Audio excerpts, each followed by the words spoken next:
ये HDP second year वालों को ऑनलाइन क्लास लेने के लिए धन्यवाद। आज हम पढ़ेंगे नया टॉपिक जिसका नाम है असंयोजकता। तो असंयोजकता में पढ़ेंगे हम कि असंयोजकता किसे कहते हैं और असंयोजकता कितने प्रकार की होती है। तो सबसे पहले यह जानना ज़रूरी है कि असंयोजकता किसे कहते हैं।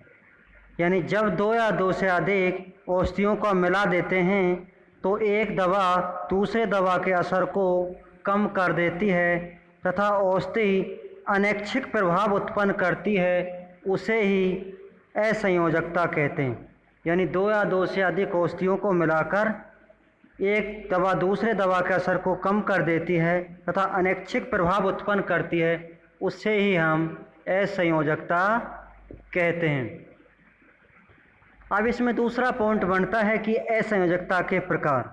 तो असंयोजकता तीन प्रकार की होती है।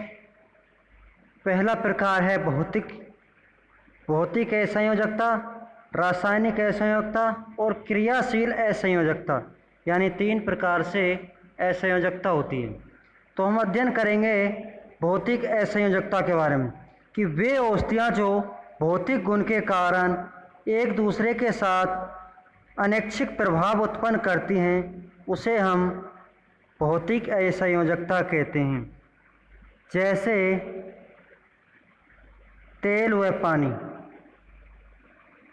यानी भौतिक संयोजकता क्या है कि वे औषधियाँ जो भौतिक गुण के कारण एक दूसरे के साथ अनैच्छिक प्रभाव उत्पन्न करती है, उसे हम भौतिक असंयोजकता कहते हैं। यानी तेल अलग दिखाई देता है और पानी अलग दिखाई देता है, या मिलता उसको मिलाते हैं तो हम उस भौतिक गुण के कारण अनैच्छिक प्रभाव यानी अलग महसूस होता है कि वो अच्छी तरह से घुल नहीं सकता। दूसरा प्रकार है रासायनिक असंयोजकता। तो इसकी परिभाषा है कि जब औषधियों को मिलाने के बाद रासायनिक क्रिया करके अवांछित व खतरनाक प्रभाव उत्पन्न करती है, उसे रासायनिक असंयोजकता कहते हैं। यानी जब रासायनिक औषधियाँ को हम मिलाते हैं तो रासायनिक की प्रतिक्रिया करके अवांछित प्रभाव उत्पन्न करती है, उसे रासायनिक असंयोजकता कहते हैं। जैसे मैक सल्फेट और पोटेशियम क्लोराइड को मिलाने पर। तीसरी है क्रियाशील असंयोजकता,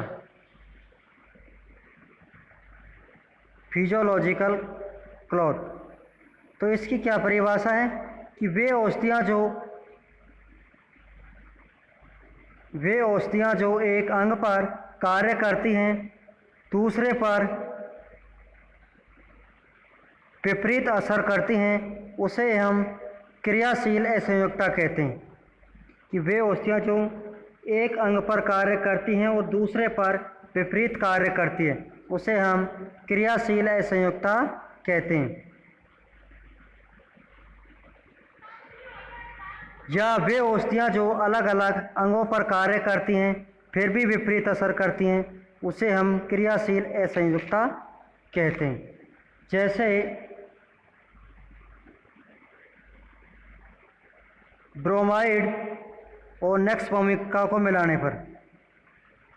तो ये आपके असंयोजकता के बारे में अध्ययन हो गया। इसमें दो ही पॉइंट थे आपके, असंयोजकता किसे कहते हैं और असंयोजकता के प्रकार। तो आज के लिए इतना ही काफ़ी है।